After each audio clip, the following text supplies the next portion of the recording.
Good greetings. I will be reading day 12 of the Science of Mind in 1 year textbook. All right. This section is Spirit works for us by working through us. The thing then works for us by working through us and is us always. It cannot work for us in any other way.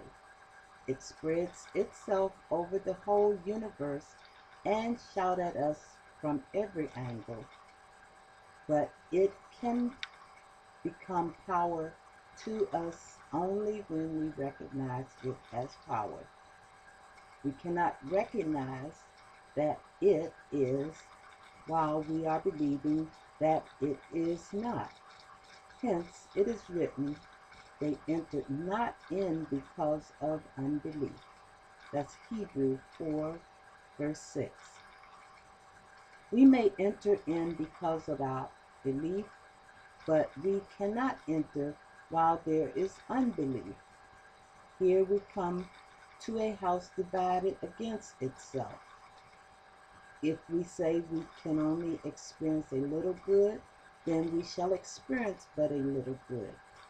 But if we say with Emerson, there is no great and no small to the soul that maketh all, then we may experience a greater good because we have conceived it. Therefore, our belief sets the limit to our demonstration of a principle which of itself is without limit.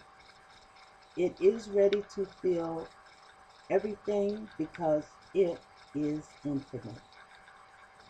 So it is not a question of its willingness nor of its ability. It is entirely a question of our own receptivity. How much can we believe? That's the name of this section. That we must go the way of the law is a fundamental tenet of this science, because nature obeys us as we first obey it, and our obedience to it is our acceptance of it. How much can we believe? As much as we can believe will be done unto us. When the consciousness speaks, the law receives and executes. When a farmer plants a seed, he invokes the law. That which follows is done by the mechanical side of nature, which has no volition of its own. Involution is the cause and evolution is the effect. When a practitioner thinks or gives a treatment or makes a prayer, he is dealing with involution, the first step of the creative order. This is what the Bible calls the Word. That which follows is evolution, or the unfoldment of the Word or concept into objective existence. We are thinking, willing, knowing, conscious centers of life. We are surrounded by, immersed in, and there is flowing through us a creative something. Call it what you will.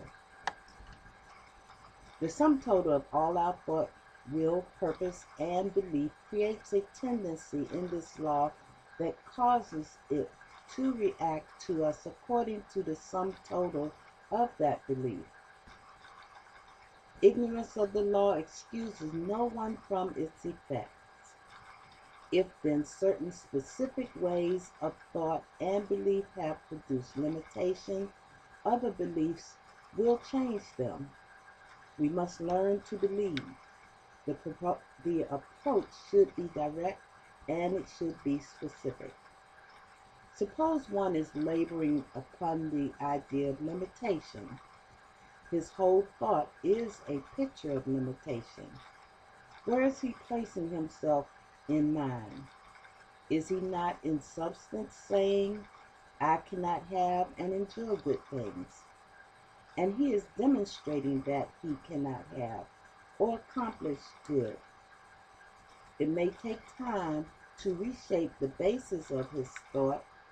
He must commence by saying, I perceive that because I am what I am, because of this infinite thing that overshadows eternity and finds its abiding place in me, I know that good is now mine, all good.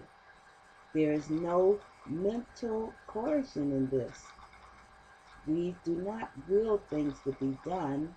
Things are brought into being not by will, but by the power of the self-assertive truth. How much can one demonstrate? Just what one can believe. How much can we see? How much can we accept? How much can we find in our consciousness that is no longer repudiated by our own deniers? Whatever that is, that much we can have. This next section is good only, not good and evil. The gardener goes forth in faith to sow his seeds. He has learned that as he sows, so shall he reap, that the law works for all alike. We must accustom ourselves to the concept of the impersonalness of the law, the ability of the law, and the mechanical accuracy of the law. If we can conceive only a little good, that is as much as we can experience. We must instill into the mind the fundamental proposition that good is without bounds. Only good and loving kindness shall follow me all the days of my life. That's from Psalms 23. We must get this concept rather than continuing to think there is a power of evil as opposed to the power of good. We experience good and evil because we perceive a presence of duality rather than unity. Then, knowing that the thing can work for us only through us, let us begin to accept today more good than we experienced yesterday, and to know that we shall reap a harvest of fulfilled desires. The time must come when we shall have left the apparent evil behind, when it shall be rolled up like a scroll and numbered with the things which were once thought to be. Let us realize and work with this sound knowledge and perfect faith, that as high as we shall make our mark in mind and spirit, so high shall be its outward manifestation in our material world. That's the reading for day 12 of the Science of Mind textbook in a year.